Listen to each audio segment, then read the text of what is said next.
그 다음 이제 우리가 해볼 거는 우선 이 사주기 전이금속 전자배치를 어쩌라고 했어요? 외우라고 했죠, 그렇죠? 외우라고 했죠. 근데 이 전자배치에 어떤 것도 들어가 있냐면 예외성도 있다.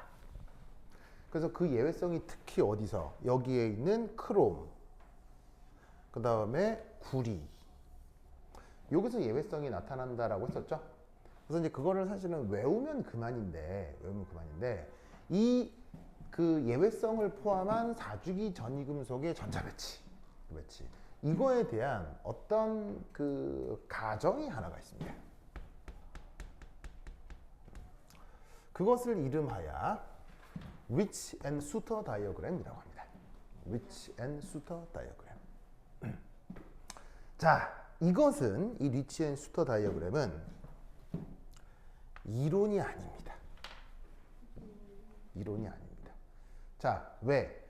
이론이 되려면 뭘 반영해야 되죠? 이론이 되려면 뭘 반영해야 되죠? 이론이 되려면 어떤 연구 결과가 이론이 되려면 뭘 반영해야 되죠? 데이터요, 데이터. 데이터의 측정 결과의 결과를 반영해야 그리고 그것을 설명할 수 있어야 그게 이론이 된단 말이에요. 특정 데이터를 반영해야 된단 말이에요. 무슨 뜻인지 알겠죠? 알겠죠? 그런데 지금 이 리치 앤 수터 다이어그램은 데이터를 반영한 것이 아니란 얘기입니다. 데이터를 반영한 것이 아니란 얘기입니다. 단순 무엇일 뿐이다? 암기법입니다. 암기법. 예를 들면은 2는 4, 2, 3은 6, 2, 4, 8 하는 이 암기법 있잖아요. 그것과 2 곱하기 4가 2를 4번 더한 것이다 라고 하는 원리는 별 관계가 없잖아요. 즉 이론은 원리에 입각한 거고 암기법은 편리성에 입각한 거예요. 무슨 말인지 알겠어요? 무슨 말인지 알겠어요? 그래서 이 리치 앤 수터 다이어그램은 단순 암기법입니다. 암기법입니다. 그래서 이 암기법이 잘 맞아 100% 잘 맞아 떨어지겠어요? 당연히 오류가 있겠어요.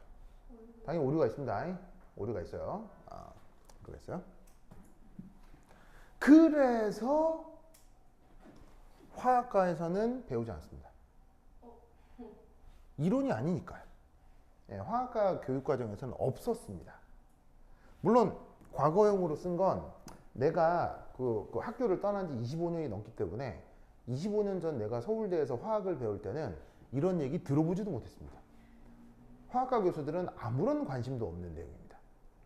그래서 굉장히 유명한 화학책들, 예를 들면 뭐 옥스토비, 애킨스, 그 다음에 뭐 휴이 이런 사람들이 지은 저명한 저서에는 이 내용이 나온다 안 나온다? 전혀 소개되지 않습니다. 그래서 화학과에서는 이런 내용을 배우지 않습니다. 아시겠어요? 그런데 내가 최근에 뒤져본 책 중에는 3, 4년 전부터 뒤져본 책 중에는 미즐라라는 사람이 지은 이놀게닉 케미스트리라는 책이 있어요. 거기에 살짝 수록이 됩니다. 살짝 수록이 됩니다. 아시겠어요? 그래서 이것이 리치 앤 수터 다이어그램입니다. 그래서 나 같은 화학자는 별 관심이 없는 내용이에요. 그래서 사실 38기 때부터 이제 뭐냐면 여러분들이랑 경남고학과 학생들이랑 수업을 했는데 그때 이전에는 내가 이거의 존재를 몰랐어요. 배운 적이 없고 내가 가지고 있는 책에 나오질 않으니까요. 그래가지고 그때 당시 38기 때 선배가 선생님 이렇게 막 그림이 있는데 그림이 굉장히 부자예요. 뭐 이런 식으로 그 뭐냐면은 학생이 얘기를 무슨 소리예요? 화학하고 부자하고 무슨 관계야? 라고 해서 봤더니 처음 보는 내용이에요. 그래서 멍미 해가지고 뒤져가지고 나도 그때 공부해서 알았어요. 그때 공부해서 알았어요. 그래서 이게 어디에 수록되어 있는 내용이냐? 바로 Journal of Chemical Education이라는 잡지에 소개가 된 내용입니다. 그래서 Journal of Chemical Education. 그럼 잘 봐. 딱 여기 뭐야? 딱 뭐라고 돼 있어? Education. 바로 화학 교육 학회지입니다. 그래서 화학과는 대학에 어디에 있죠? 화학과는 대학에 자연대학이죠. 내추럴 사이언스에 들어있는 거고요. 화학교육과는 어디에 들어있습니까? 사범대에 들어가 있죠. 즉 사범대에서 아마 배우는 것 같습니다. 나처럼 내추럴 사이언스를 졸업한 사람은 전공한 사람은 요걸 못 봤을 수도 있는 거죠. 아마 화학 교육과에서 가르치는 모양입니다. 무슨 말인지 알겠죠? 알겠죠? 그래서 물론 이 잡지도 나쁜 잡지 아닙니다. 굉장히 좋은 잡지입니다. 혹시 여러분 알고 있는 그 과학 쪽 잡지 중에 제일 유명한 거 뭐? 과학 잡지 중에 제일 뉴턴이요? 여기서 잡지란 인터내셔널 잡지 중에 가장 유명한 잡지 바로 네이처요. 네이처 사이언스요. 네이처 사이언스에 내 논문을 올릴 수 있다. 그럼 이 업적은 큰 업적입니까? 작은 업적입니까? 엄청나게 큰 업적입니다. 그래서 네이처 사이언스 등의 논문을 지를 수 있으면 이제 웬만한 대학교에 이제 교수로 임용이 되는 거예요. 진짜요? 예. 그만큼 어렵다는 얘기입니다. 자기의 평생 연구 인생 중에 한 번 실을까 말까. 무슨 말인지 알겠어요? 그래서 소위 얘기하는 대학교 교수님들 있죠. 약간 상위권 대학교 교수님들은 기본적으로 이런 거 하나씩 지른 사람들입니다. 근데 요즘 대한민국에 교수 자리가 많습니까? 적습니까? 교수 자리가 적어서요. 요즘은 웬만한 사립대도요. 교수들 학벌들은 다 좋습니다. 그리고 뒤지면은 사이언스나 네이처에 한 개씩 논문 써 있는 사람들도 있습니다. 무슨 말인지 알겠어요? 그래서 이게 이제 논문계의 원티어입니다. 원티어. 티어란 말 알죠? 티어. 그래서 이제 원티어가 네이처하고 사이언스입니다. 알겠죠? 그 다음에 2티어가 있습니다. 2티어.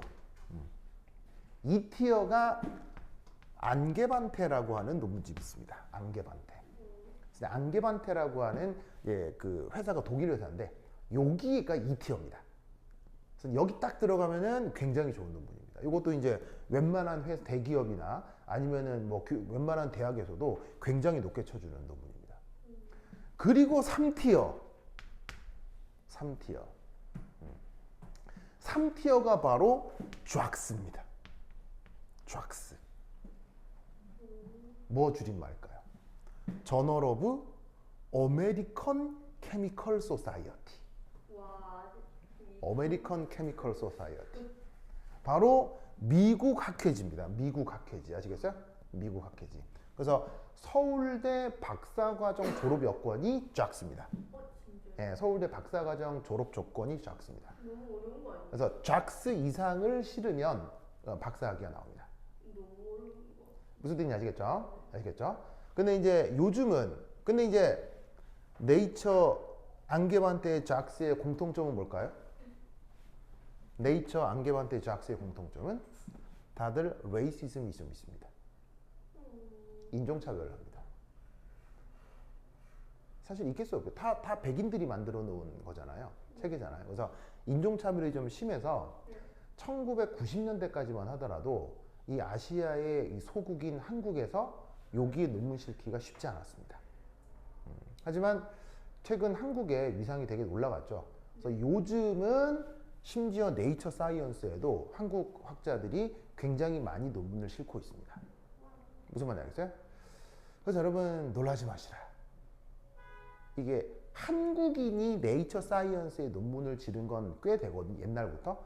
왜냐하면 한국인들이 미국으로 유학을 가면 지도 교수가 아메리칸이잖아요. 그럼 그 아메리칸의 이름빨로 한국인이 쓴 논문도 네이처 사이언스에 많이 등재가 되어 있긴 합니다. 그런데 진짜 대한민국 학교에서 진짜 대한민국 교수와 진짜 대한민국 학생이 쓴 논문이 최초로 사이언스에 들어간 해가 몇 년일까요? 그러니까 완벽하게 순수하게 한국 대학과 한국 학생의 기술로 최초로 네이처 사이언스의 논문을 실은 해가 몇 해일까? 몇 년일까요? 19년. 그게 바로 1998년입니다. 1998년입니다. 1998년에 서울대 화학과의 최진우 교수님 실험실의 권순재 박사과정 학생에 의해서 대한민국 최초로 1998년에 사이언스의 논문이 실립니다. 신기하다. 내가 이 히스토리를 왜 이렇게 잘 알까요? 선생님 옆에 바로 그 권순재 박사님이 내 사부님이기 때문입니다. 내가 그 순재 형한테 내가 화학을 배웠습니다. 우와. 무슨 말인지 알겠어요? 내 사부님이 순재 형입니다. 순재 형이 이제 나보다 이제 8살이 많으신데 순재 형이 막 또 재수해서 서울대 들어갔어요. 그래가지고 순재 형이 이게 뭐냐면 굉장히 만학도예요. 만학도여가지고 진짜 나이 막 박사학위도 20대가 아니라 막 30대 다 지나서 막 30대 중반 넘어서 박사에 겨우 했거든요. 왜냐면 순재 형이 이제 최진우 교수한테 엄청 구박을 많이 받았어요. 왜냐면 공부 못 한다고. 그러다고 실험실에서 막 대놓고 구박하고 막 그런 형이었거든요. 논문도 못 쓰고 막 되게 늦게 연구한 사람이잖아요. 그리고 순재 형이 네이처에 논문을 질러버린 거예요. 우와, 멋있다. 그래가지고 이제 그 순재 형 밑에서 내가 석사과정 신입생으로 들어가서 그 박사과정이었고 박사 졸업을 준비하는 그 순재 형 밑에서 2년 동안 이제 화학을 훈련을 받았었죠. 네. 그래서 이제 이 히스토리를 내가 잘 압니다. 신기하죠? 신기하죠? 뭐 하여튼 그렇다. 자, 어쨌건. 그래서 지금 이 논문 순서를 나중에 여러분들이 알아둘 필요가 있어요. 네, 하여튼 그렇다. 네. 그래서 이제 나는 이 아래쪽에 4티어가 있어요. 4티어 이제 뭐냐면은 이제 이렇게 피지컬 케미스트리라고 하는 이제 논문집이 있거든요. 그쪽에 이제 나는 이제 석사과정 때 이제 논문을 수록한 적이 있는데 순재 형은 뭐 골고루 다 썼죠. 안개반테 작스 순재 형은 다 썼죠. 그래서 이제 나는 뭐 이제 박사과정을 하지 않았고 석사과정만 하고 이제 순재 형하고는 이제 됐죠. 순재 형에서 내가 순재 형이 항상 그 가리키는 저 순재 형이 항상 하는 얘기 일어나 절대로 박사과정 가지 말고 화학을 할 생각이 있으면 꼭 유학을 가라. 라고 순재 형이 조언을 하는 바람에 박사과정을 가지 않았죠. 내가 박사과정을 가지 않을 때 실험실에서 난리가 났었습니다. 왜냐하면 최준호 교수가 나를 찍었거든요. 생각해봐. 최준호 교수는 대한민국 화학 필드에서 이제 유명한 사람이겠습니까? 안 유명한 사람이겠습니까? 최준호 교수는 대한민국 화학계에서 그랑 프로페서입니다. 왜냐하면 대한민국 최초로 사이언스의 논문을 썼으니까. 그 구박하던 순재 형이. 무슨 말인지 알겠어요? 그래가지고 그 대한민국 화학과에서 아주 엄청난 권력자였어요. 그 최준호 교수가 날 찍은 거예요. 우와. 순재 형의 후계자로. 우와. 날 찍은 거예요. 그래서 순재 형이 졸업하면 나를 착취해야 되겠다. 라고 딱 찍어 놓은 거예요. 그래가지고 내가 그 최준호 교수한테 사실 받은 게 좀 많습니다. 이렇게 장학금도 많이 받고, 그 다음에 저기 일본도 가게 해주고 막 많이 해줬거든요. 근데 순재 형이 나보고 절대 박사과정 가지 마라. 해가지고는 내가 그 실험실을 탈출할 때, 최준호 교수랑 말이 많았죠. 어마어마했습니다. 네, 그건 나중에 얘기해 드리도록. 왜냐면 딱 보면은 사람이 좀 스마트해 보이잖아요? 딱 보면 이게 굉장히 똑똑해 보이잖아요. 그럼 교수 입장에서도 마찬가지라고. 얘 되게 똑똑해 보이는데 근데 얘를 잡아서 내 노예로 부려야 되겠다. 이런 느낌이잖아요. 당연히 교수들은 멍청한 학생 좋아해서 똑똑한. 딱 보면 사람이 좀 스마트 이렇게 느낌이 나잖아. 그래서 이제 최준호 교수가 날 딱 찍어가지고 이게 뭐냐면 그 순재 형 다음으로 그 분과에서 이제 나를 이게 뭐냐면은 그 리더로 삼을 모양이에요. 계획이었다고. 딱 찍어가지고 무조건 박사과정 보내려고 했는데 내가 이제 군대로 탈출한 거죠. 그래가지고 그때 이제 석사 딱 마치고 박사과정 서류 써야 되는데 안 쓰고 바로 군대로 날아가가지고 해군사관학교에서 교수를 했었던 거죠. 그때 장난 아니었어요. 최진호 교수가 막 너는 인간이 그러면 안 된다는 거 막 장난 아니었습니다. 하여튼 그때 진짜 서로 얼굴 붉히고 장난 아니었는데 하여튼 그렇게 화학과를 탈출했어요. 그 실험실을 탈출했던 그 어릴 때의 기억이 있네요. 이 저널 오브 케미컬 에듀케이션은 요 쫙스의 시리즈의 꼬다리에 있는 논문입니다. 이게 이제 정확하게는 여기 어메리칸이 생략돼 있거든요. 어메리칸이. 그래서 이제 미국 교육 학회지입니다. 근데 이제 워낙 유명해서 어메리칸 빼고 이제 작스. 자, 그러면 이제 몇 년도에 출간된 논문이다? 88년에 출간되어 있는 요 이게 논문 읽을 때 어떻게 읽냐면 순서가 뭐냐면 논문은 그 잡지 이름을 앞에 써요. 알겠어요? 잡지 이름을 앞에 쓰고 뒤에 첫 번째 나온 숫자가 연도예요. 연도. 그리고 뒤에 나오는 숫자는 책, 권. 이제 뭐냐면 이게 그 해에 1권, 2권, 3권, 4권 이렇게 순차적으로 쭉 내거든요. 그 논문집마다 이게 뭐냐면은 달별로 내는 논문집도 있고 주별로 내는 논문집도 있고 막 그래요. 그럼 이제 책이 이렇게 논문집이 쌓여서 나올 거 아니야. 그 책 순서대로 권이 나와요. 그 다음 페이지 여기 아시겠어요? 그래서 88년에 나왔던 65번째 책이 702페이지란 뜻이에요. 그래서 나중에 대학원에 가면 여러분들이 뭐 무슨 과를 가건 논문 이제 수백 편 찾을 건데 그때 다 이런 식으로 표기가 된다. 알겠죠? 그래서 거기에 이 리치와 수터가 얘기했던 내용이 뭐냐? 요겁니다. 자, 우선 첫 번째. 한 오비탈에는 전자가 최대 몇 개까지 채워줄 수 있죠?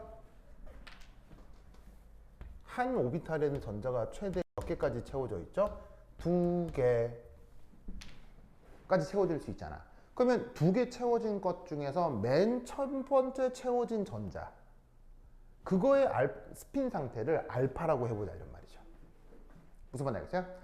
그리고 그때 스핀 양자수를 스핀 자기 양자수를 그러니까 여기 있는 마이너스 2분의 1이라고 하는 것은 그때의 ms 값인 거예요. 무슨 말 알겠죠? 자, 그리고 전자의 스핀 자기 양자수는 무슨 값을 가질 수 있어요? 마이너스 2분의 1이거나 플러스 2분의 1이거나 무슨 말 알겠어요? 그래서 그 각각의 상태를 첫 번째 채워진 거를 알파라고 해보자 이런 말이죠. 무슨 말 알겠죠? 그 다음 몇 개까지 채워질 수 있다고요? 2개까지 채워질 수가 있다고 했죠? 그러면 그 두 번째 전자가 들어갔다. 그러면 첫 번째 전자가 들어갔는데 두 번째 전자가 들어갔다. 그럼 얘는 뭐가 되는 거야? 자, 잘 봐. 우선 여기서 이제 생각할 수 있는 건 그 첫 번째 채워지는 건 홀전자지. 홀전자. 맞아요?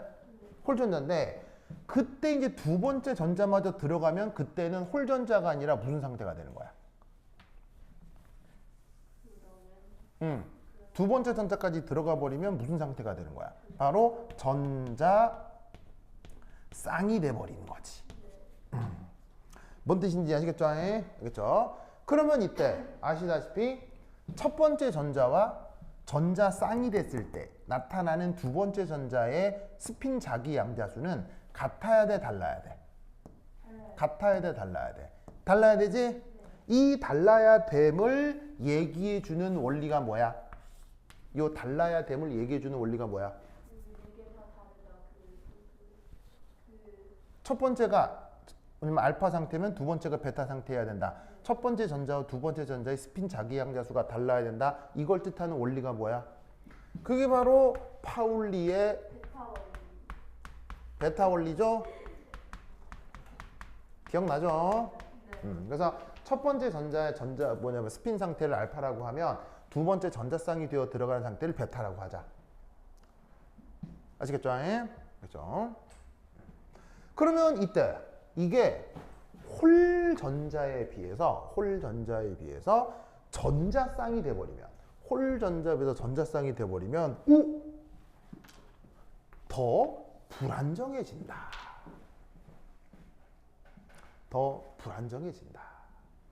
무슨 말 알겠어요? 불안정해진다. 왜 불안정해질 것이냐? 바로 전자 간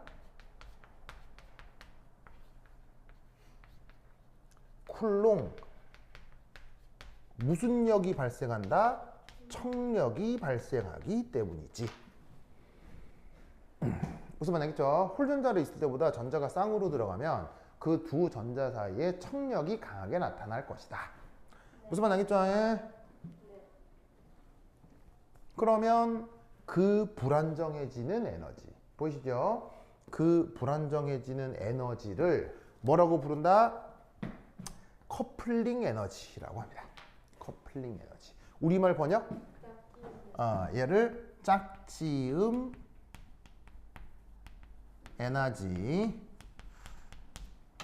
그래서 여러분 짝지음 에너지는 그래서 안정해지는 효과란 얘기예요? 불안정해지는 효과예요? 짝지음 에너지는 불안정해지는 효과예요. 꼭 기억해야 되겠지? 불안정해지는 효과야. 그런데 저번 시간에 얘기했던 그 어린이날에 얘기했던 교환 에너지, 요건 불안정해지는 효과야, 안정해지는 효과야?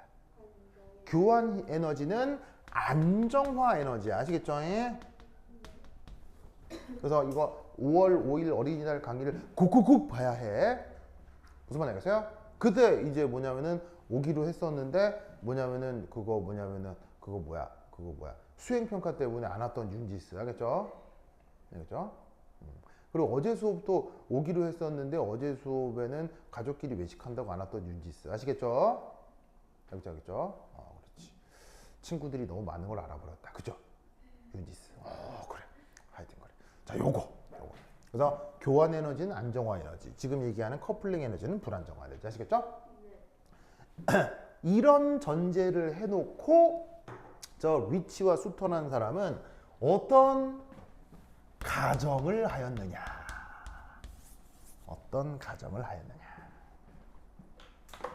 자, 바로 이게 되겠습니다. 자, X축은 뭐냐면 원자번호에 따른 그 전이금속들입니다. 그 실험적으로 측정된 전자배치를 밑에다 써두었습니다. 아시겠죠? 자, 이런 식의 전자배치는 무엇을 반영하고 있는 것이다? 이런 식의 전자배치는 무엇을 반영하고 있는 것이다? 데이터요. 데이터. 무슨 말인지 아세요? 어떤 데이터를 반영하는 것이다? 어떤 데이터를 반영하는 거냐면 포토 일렉트론 스펙트로스코피. 우리말 번역? 광전자 분광학. 아시겠죠? 어제 했었죠? 그 광전자 분광학이 뭐였었느냐? 교재 어제 어디에 했었냐면 33페이지. 교재 33페이지에 나와 있는 실험 데이터가 광전자 분광학이라고 했었죠? 교재 33페이지 나와 있는 내용이 광전자 분광학이라고 했었죠. 그래서 이 실험 데이터를 보시면 짜잔, 이 실험 데이터 상에 요게 4s 오비탈 에너지, 이게 3d 오비탈 에너지라고 얘기를 했어요. 실험 데이터에 의하면 3d가 조금 더 안정하고 4s가 더 불안정해요. 알겠죠? 요거를 다 반영한 실험 데이터에 입각한 전자배치가 이렇게 쓰여 있다, 이런 말이에요. 무슨 말인지 알겠어요? 이때 리치와 수턴은 이것을 암기하기 위한 가정을 한 거예요. 암기하기 위한 가정을 한 거예요. 무슨 말인지 알겠죠? 그래서 어떻게 설명을 하느냐? 자, 우선 이 스캔듐 보이죠? 스캔듐. 자, 이 스캔듐 사실 실험적으로 결정된 전자배치는 요거지만 3D하고 4S 중 어디에 전자가 먼저 채워진다고 생각해요? 그러니까 어디에 전자가 먼저 채워진다고 설명해요? 4S에 먼저 전자가 채워진다고 생각하죠. 그 4S에 채워지는 전자가 바로 누구냐? 바로 요것입니다. 요거. 자, 이게 누구냐? 이쪽 순서를 보시면 4s 오비탈에 첫 번째 채워진 전자라는 얘기인 겁니다. 무슨 말인지 알겠어요? 4s 오비탈에 첫 번째 채워진 전자. 무슨 말인지 알겠죠? 그래서 4s 오비탈에 전자가 먼저 채워지는데 바로 4s 오비탈에 채워진 첫 번째 전자의 에너지가 여기라고 생각하는 겁니다. 무슨 뜻인지 아시겠죠? 그러면 왜 여기냐? 바로 여러 전자 상태 중 가장 뭐하기 때문에? 안정하기 때문에. 그래서 여기에 있는 Y축은 에너지인데 이때 어떤 생각을 하면 되는 것이냐? 바로 이 에너지 준위가 안정한 것에 우선적으로 전자 배치가 된다. 라고 가정을 해주는 거예요. 무슨 말 알겠죠? 안정한 것에 우선 전자 배치가 된다. 라고 가정하는 거야. 무슨 말 알겠죠? 자, 그런데 3D하고 4S 중에 어디에 전자 배치가 먼저 된다고요? 3D하고 4S 중에 어디에 전자 배치가 먼저 된다고요? 4S에 먼저 된다고 했죠. 근데 그 4S에 사실 전자가 몇 개까지 들어가는 거예요? 4S에 전자가 2개까지 들어가는 거라고. 그러면 이때 여기에 전자가 하나 더 추가가 될 거 아니야. 그 추가된 것이 여기란 얘기예요. 그 추가되어 나타나는 에너지 상태가 여기란 얘기예요.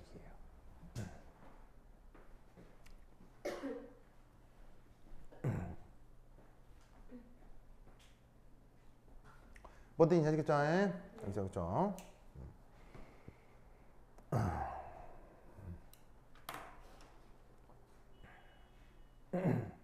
여기 된다. 됐죠, 됐죠? 그러면 이때 어떤 생각이 되느냐? 아까 뭐라 그랬어요? 홀전자로 있을 때보다 전자쌍으로 있을 때 안정해진다 그랬어요? 불안정해진다 그랬어요? 불안정해진다 그랬죠? 얼마나 불안정해진다? 짝지음 에너지만큼 불안정해진다. 그래서 어떻게 돼? 그 4s 오비탈의 알파 상태로 있다가 전자가 하나 더 들어와서 베타 상태로 짝이 지어지게 되면 여기서부터 요까지 얼마나 불안정해져? 짝지음 에너지만큼 안정하게 그려져 있어요? 불안정하게 그려져 있어요? 불안정하게 그려져 있다. 이런 말이지. 무슨 말 알겠어요? 요런 에너지적 상승을 지금 그림으로 표현을 한 것이다. 무슨 말 알겠죠? 알겠죠? 됐다. 그리고 이제 드디어 누구의 전자 배치를 해야 되겠어요? 3D 오비탈의 전자 배치를 해야 되겠죠. 그러면 그 3D 오비탈은 지금 스캔디움이니까 전자가 몇 개밖에 없어요? 하나밖에 없죠? 그럼 어떻게 되느냐? 4s 알파, 4s 베타. 그 다음 어쩔 수 3D에 채워져야 되는데 그 3D에 전자 배치된 전자가 바로 여기를 얘기한다. 이런 말이에요. 무슨 뜻인지 아시겠죠? 그래서 여기를 쭉 찾아가 보면 3D 오비탈의 홀전자로 존재하는 알파 전자 상태. 무슨 말 알겠죠? 그래서 여기에 있는 스캔디움 전자 배치 3D1 4s2를 이런 식으로 표현한다. 이런 말이죠. 무슨 말 알겠죠? 그렇죠? 좋아. 자, 그리고 다시 한번 얘기하지만 이렇게 4s 오비탈의 알파, 4s 오비탈의 베타 상태가 돼버리면 이때 어떻게 된다?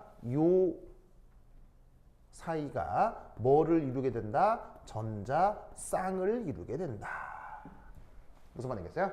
전자 쌍을 이루면서 에너지 상태가 짝지음 에너지만큼 상승한다. 무슨 뜻인지 아시겠죠? 그렇죠? 이 논리를 꼭 기억해 두시기 바랍니다. 오케이, 됐다. 됐죠? 자, 그러면 얘를 그 다음 타이타늄, 바나디움, 크로미움 무슨 말이겠어요? 그것에 대해서 쭉 전자 배치를 할 텐데 우선 이 그래프상에서 나타나는 성격은 잘 봐. 알파건, 베타건, s오비탈이건 d오비탈이건 원자 번호가 증가할수록 어떻게 되고 있어요? 원자 번호가 증가할수록 어떻게 되고 있어요? 원자 번호가 증가할수록 점점점 감소하고 있죠. 점점점 감소하고 있죠. 그래서 어떻게 되냐면 이 과정에서 여러분들이 첫 번째 알아줄 거, 첫 번째 1. 오비탈 에너지 준위는 안정해집니다. 뭐 할수록? 원자 번호가 커질수록. 원자 번호가 커질수록. 무슨 말 되겠어요? 그래서 어떻게 됐냐? 알파 상태가 됐건 베타 상태가 됐건 4s가 됐건 3D가 됐건 전반적으로 원자 번호가 증가할수록 에너지가 감소하는 패턴이 보인다 이런 얘기지. 무슨 말 알겠어요? 요걸 첫 번째 기억하시고 두 번째 그리고 원자 번호 커질 때 오비탈 에너지가 안정해지는 이유를 쓰자면 뭐가 될까요? 원자 번호가 커질 때 오비탈 에너지가 안정해지는 것에 대한 이유를 한번 써보라고 하면 간단하게 뭐라고 쓸 수 있을까요? 바로 유효핵 전하가 증가하기 때문이다.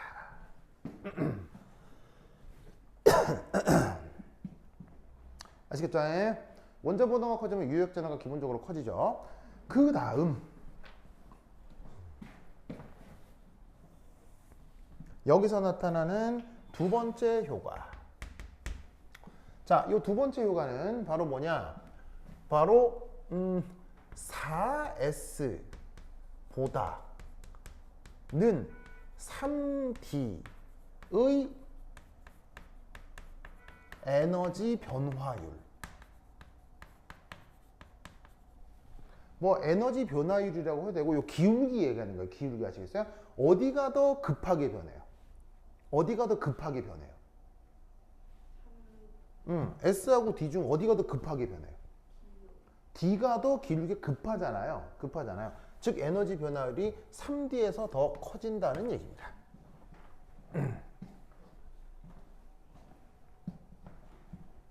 무슨 말 알겠어요? 그걸 반영해서 그려놓은 것이다.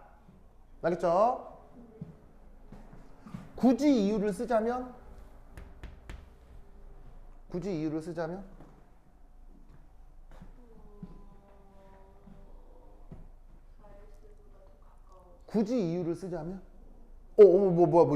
윤지스 뭐라고요? 바로 윤지스 오늘 폼이 좋아요. 저 윤지 아닌데. 오오오오 가빈스 오늘 폼이 좋아요. 알겠죠? 폼이 좋아요. 역시 가빈스 미스 고의 제자. 좋습니다. 좋습니다. 자, 바로 물어보니 바로 가빈스가 뭐라고 했느냐? 바로 핵으로부터 평균 거리라는 개념이 있죠. 그걸 이제 R, N, L, 바 이렇게 표현을 했었는데 요거 어제 또 얘기를 했었습니다. 핵으로부터 평균 거리가 3D가 더 가깝다. 이 얘기 했었죠. 이건 어제 했던 얘기입니다. 그래서 핵에 평균적으로 더 가까운 3D가 핵 전하가 커질 때 그 변화 기울기가 더 급하게 나타난다 라는 얘기입니다. 무슨 말인지 알겠어요? 아시겠죠? 그러다 보니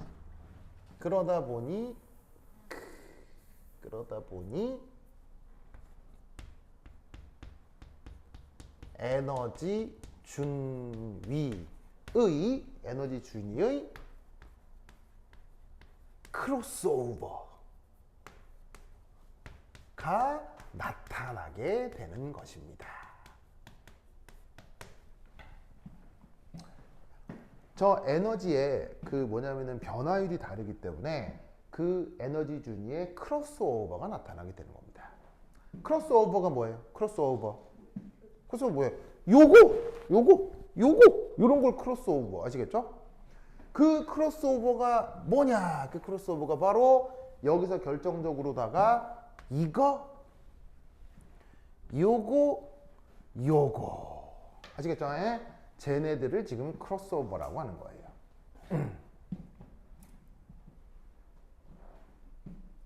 무슨 뜻인지 아시겠죠? 그런데 놀라웠게도 이 내용은 이론이라 그랬어요? 이론이 아니라 그랬어요? 이론이 아니기 때문에 이 논문에서는 왜 하필 크로스오버가 바나듐과 크롬 사이에서 나타나는지, 철과 코발트 사이에서 나타나는지, 니켈과 구리에서 나타나는지를 설명한다, 설명하지 못한다? 설명하지 못합니다. 무슨 말인지 알겠어요? 그래서 얘는 짝퉁이라고요. 무슨 말인지 알겠어요? 그러면 왜 이 크로스오버를 가정했느냐? 요 전자 배치를, 요 예외적 전자 배치를 암기시키기 위해서. 아시겠어요? 사실 얘는 암기 방법 치고는 꽤 복잡하고 정교합니다. 그래서 아주 나쁜 이론인 거예요. 정교하고 복잡할 필요는 예를 들어 중요한 데이터를 반영하는 이론들은 그럴 수도 있겠죠. 근데 얘는 그냥 꼴랑 암기법이잖아. 2, 2는 4, 2, 3은 6 이런 거라고요. 그런 건 암기법은 복잡해야 돼요, 단순해야 돼요? 단순해야죠. 스티브크 망표 이렇게 단순해야지. 이거는 굉장히 나쁜 방식입니다. 내가 봤을 때. 물론 내 개인적인 취향이지만. 근데 어쨌건 미스고 페이보릿. 무슨 말인지 알겠죠? 미스고 페이보릿. 왜 여기서 크로스오버가 되는지는 아무도 설명하지 못합니다. 무슨 말 알겠어요? 무슨 말 알겠어요? 그리고 얘는 실험 데이터를 반영하지 않은 거라고 했죠. 그래서 아까 광전자 분광학에 의하면 잘 봐요. 4s 오비탈이 안정해요? 3d 오비탈이 안정해요? 광전자 분광학에 의하면 4s 전자 배치가 안정해요? 3d가 안정해요? 3D가 더 안정하잖아요. 근데 불안하게 그려져 있잖아요. 이미 틀린 거라고요. 여기서부터 틀린 거라고요. 알겠어요? 틀린 거라고요. 근데 이렇게 설명하는 이유는 4S에 먼저 전자 배치가 되고 3D에 먼저 전자 배치가 되는 채워지는 순서에 대한 암기 방법이라는 얘기인 거예요. 무슨 말 알겠죠? 알겠죠? 됐습니까? 그래서 내가 교사라면 가르치지 않습니다. 그리고 창원과학고에서 가르치지 않습니다. 광주과학고에서 광주영재고에서 가르치지 않습니다. 대구영재고에서 가르치지 않습니다. 세종과학고에서 가르치지 않습니다. 내가 경험한 대한민국의 영재고 과학고가 수두룩 빽빽한데 거기서 아무도 이거 가르치지 않습니다. only 미스고 페이보릿. 알겠죠? 페이보릿. 자, 근데 어차피 시험에 낸다고 하니까 살펴봐야죠. 자, 그러면 바나듐 한번 해봅시다. 바나듐. 자, 어디서부터 하여튼 D하고 S 중에 어디에 전자 배치가 된다고요? S에 먼저가 된다고요. 그럼 먼저 전자 배치되는 전자를 우선 알파 상태. 됐죠? 알파 상태. 그 다음 하나 더 채워지니까 그게 베타 상태.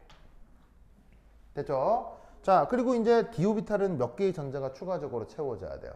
3개의 전자가 채워져야 되죠. 그러면 여러분 만약에 D 오비탈에 자, 여기 줄게요.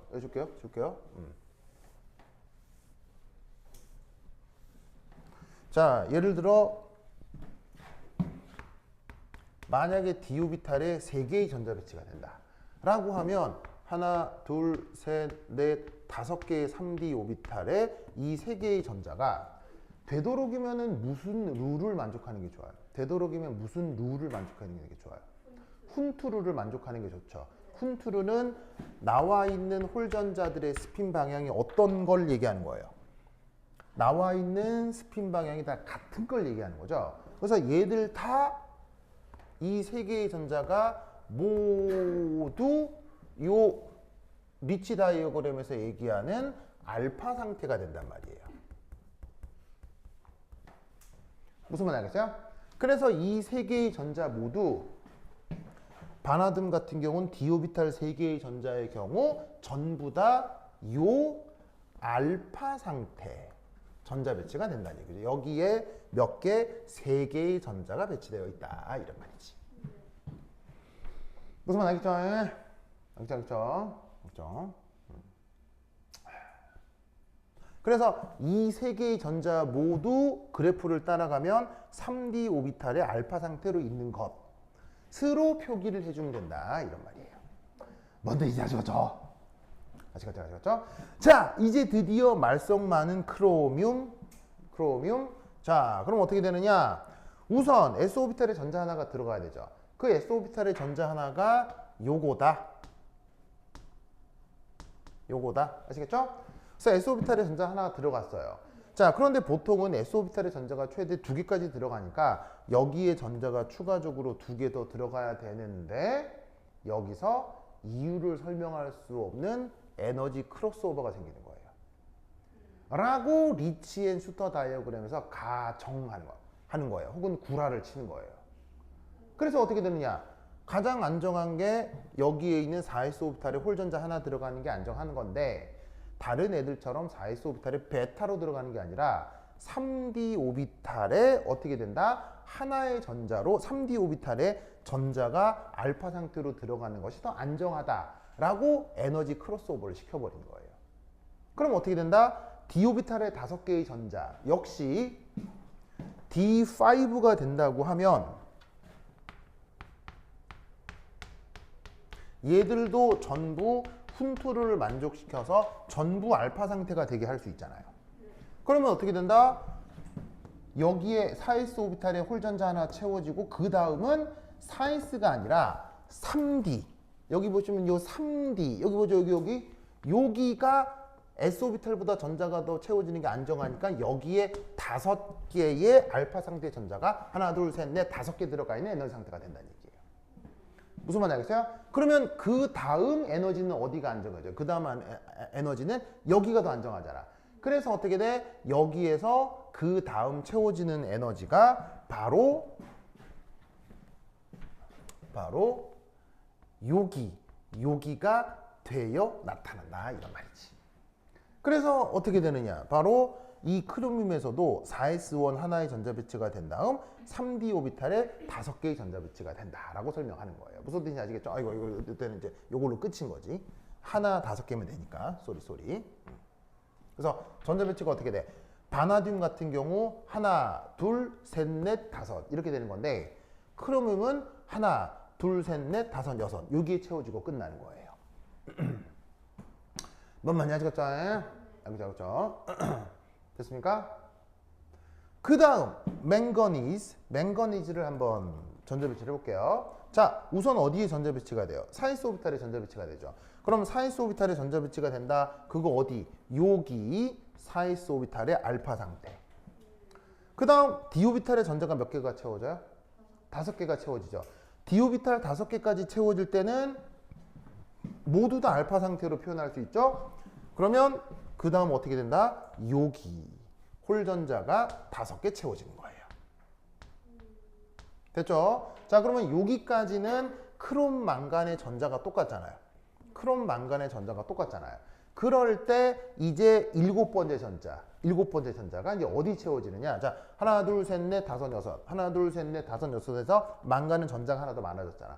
그럼 그 전자가 어디에 전자 배치가 됐냐? 그 나머지 전자가 보시다시피 여기 채워질 수도 있고 여기 채워질 수도 있는 거예요. 여기 채워질 수도 있고 여기 채워질 수도 있는 거예요. 자, 그런데 잘 봐. 아까 예를 들어 s 오비탈에서도 전자가 쌍을 이루게 되면 무슨 에너지가 발생한다고 했어요?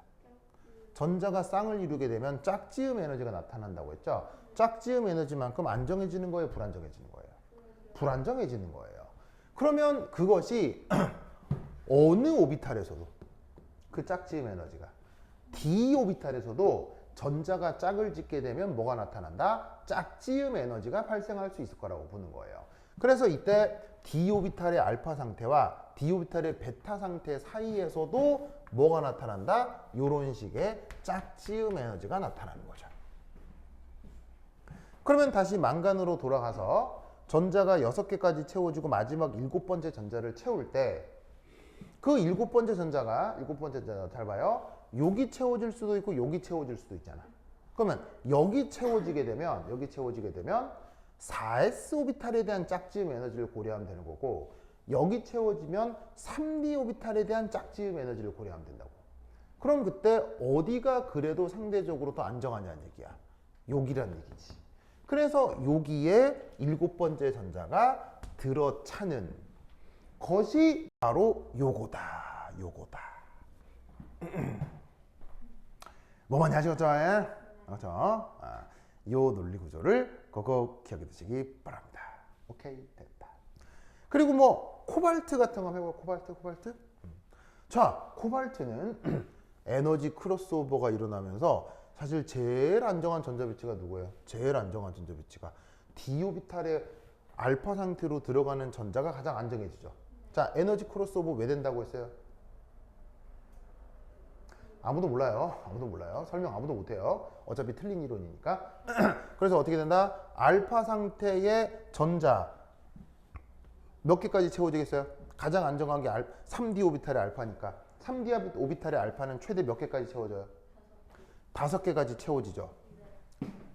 요거 됐습니까? 자, 그런데 그래프상 그 다음 안정한 건 바로 S오비탈의 홀전자 전자 배치가 되는 게 안정하죠. 그래서 여기서 알파 상태의 전자 배치가 S오비탈에 진행이 됩니다. 그 다음 어떻게 되느냐? 여기에 S오비탈에 대해서 짝지어 들어가는 게 그 다음 에너지 상태가 되는 거죠. 그러면 여기까지 전자가 몇 개냐면 하나, 둘, 셋, 넷, 다섯, 여섯, 일곱 개인데 여기 전자가 총 9개가 있잖아. 그럼 9개의 전자가 이제 2개가 남으니까 그 2개의 전자가 어디 채워지겠어? 어쩔 수 없이 여기 2개의 전자가 채워지는 수밖에 없지. 뭔 뜻인지 아시겠죠? 됐습니까? 그러면 이때 이 2개의 전자는 여기 있는 전자랑 어떤 상태가 되는 거야? 짝이 지워지는 전자 쌍이 나타나겠지. 그러니까 여기서 D5에서 얘가 D7이 된다라고 하면 전자가 요리 이렇게 들어갈 거 아니야. 무슨 말 알겠어요? 그래서 요만큼 짝지음 에너지가 나타나서 에너지적으로 불안정해진다. 라고 나머지 것들을 쭉 전자 배치를 하면 된다라는 설명이 요게 바로 수터 앤드 리치 다이어그램입니다. 무슨 말씀인지 아시겠죠? 그래서 요 논리 구조를 꼭꼭 기억해 두시기 바랍니다. 오케이, 되었다. 됐죠? 자, 그래서 이 리치 앤 수터 다이어그램을 통해서 뭐를 설명할 수 있느냐? 그 뭐냐면은 전이금속 전자 배치, 그리고 여기 있는 크롬처럼 이렇게 예외적 전자 배치. 아, 그리고 요거 구리도 예외적이니까 한번 해볼게요. 구리. 자, 구리 보시면 이유를 설명하지 못하는 에너지 크로스오버 때문에 제일 안정한 게 D오비탈의 홀전자 배치가 되는 게 가장 안정합니다. 자, 그럼 여기 전자가 몇 개까지 채워질 수 있죠? 5개까지 채워질 수 있죠. 자, 그리고 구리의 최외각 전자, 구리의 전자 배치할 전자는 총 몇 개예요? 11개죠. 11개 중 5개가 홀전자로 전자 배치가 될 겁니다. 자, 그 다음 안정한 전자 배치가 어디입니까? 바로 4s알파죠. 4s알파는 여기 홀전자로 전자 배치가 된다라고 보면 되겠습니다. 그러면 그 다음 안정한 전자 배치는 D오비탈 전자 배치예요? S오비탈 전자 배치예요? D오비탈 전자 배치가 되겠죠. 그래서 어떻게 된다? 5개, 6개에서 나머지 5개 전자가 여기 전자 배치가 된다. 라고 하면 D오비탈의 5 더하기 5에서 총 10개의 전자 배치를 설명할 수가 있는 거죠. 무슨 뜻인지 알겠죠? 신기하게도 유용하다고 생각할 수 있으나 내가 봤을 때는 매우 안 좋은 설명 방법입니다. 왜? 가정할 게 너무 많아요. 이것보다는 그냥 외우고 크롬하고 구리가 예외적이다라고 설명하는 게 훨씬 좋을 것 같습니다. 채워지는 순서는 실제로 맞는 거예요? 자, 그러면 이때 이 채워지는 순서가 맞는 설명일까요? 개구랄까요? 이런 식으로 채워진다, 이런 식으로 채워진다. 이게 맞는 설명일까요? 개구랄까요? 개구랍니다. 왜? 왜 개구랍니까? 즉 뭐냐면 전자가 여기 꼭 5개 채워지고 6번째 전자는 여기 채워지고 7번째보다에서 11번째 전자까지 여기 채워지고 하는 이 설명 방법이 맞는 설명 같습니까? 개구랍니까? 완전 개구라라는 얘기예요. 왜? 이 설명 방법은 철저하게 불확정성 원리를 위배하고 있습니다. 불확정성 원리가 뭐예요?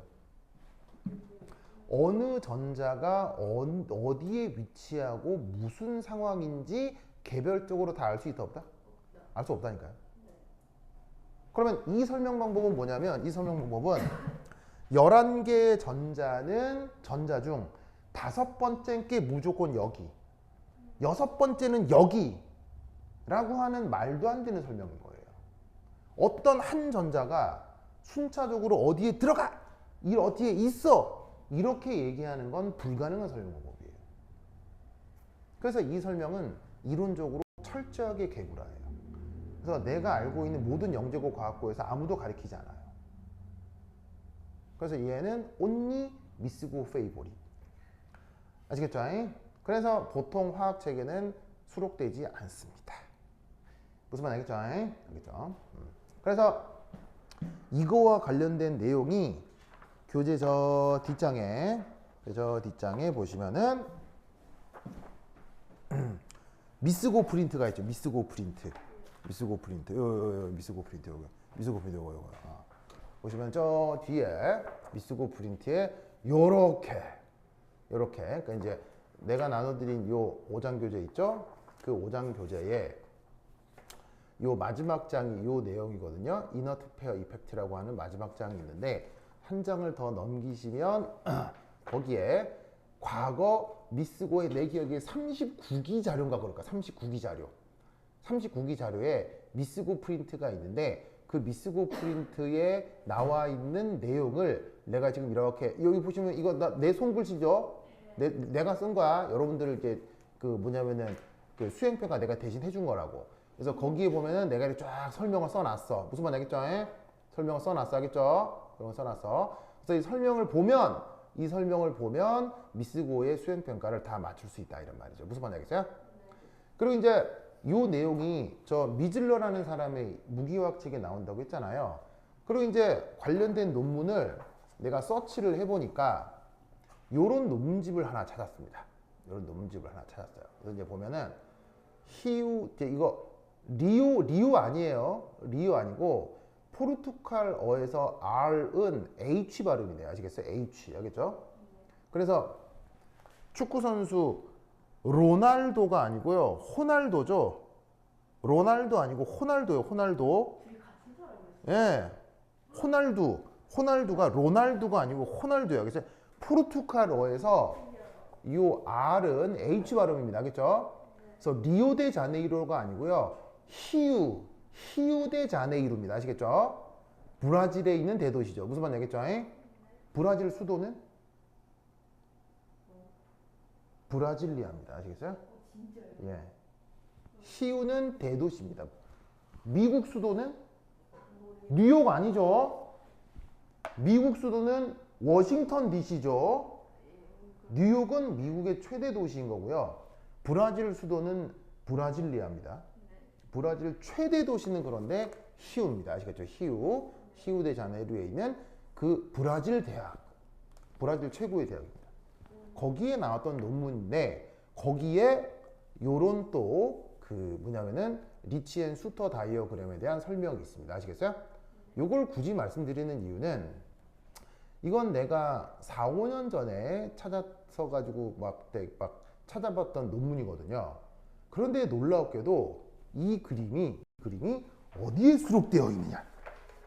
바로 여러분들에게 나눠드린 미스고 프린트에 요렇게 수록이 되어 있습니다. 이게 미스고 프린트가 작년까지만 하더라도 이 브라질 대학교 논문의 그림이 수록되어 있지 않았습니다. 작년까지만 하더라도요. 무슨 말 알겠어요? 그럼 올해 이렇게 수록되어 있다는 얘기는 뭐라고요? 미스고가 maybe 나의 유튜브 채널의 구독자 중 한 명인 것 같습니다. 그래서 내 강의를 보고 이런 식으로 영감을 받아서 이 논문에 있는 데이터를 수록해 놓은 것 같습니다. 무슨 말 알겠어요? 근데 이제 이 논문을 내가 뭐 이렇게 좀 말씀드리는 이유는 바로 이 논문이 자, 논문에서 한 장만 넘겨볼까요? 이 논문에서 한 장만 넘기시면 여기 보시면 이게 꼭 4주기가 아니라 조금 더 복잡한 전자배치, 예를 들면 디오비탈 전자배치 아시겠어요? 디오비탈 전자배치가 되는 곳에서도 설명을 해볼 수 있어요.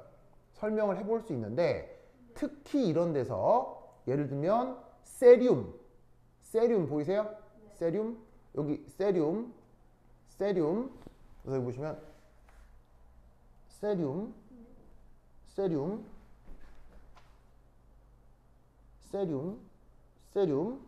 자 거기 내가 코멘트로 뭐라고 썼느냐면 그림을 통한 바로 저 리치 앤 수터 다이어그램에 대한 전자배치 설명으로는 죽었다 깨나도 6s2 OD10이 나와요.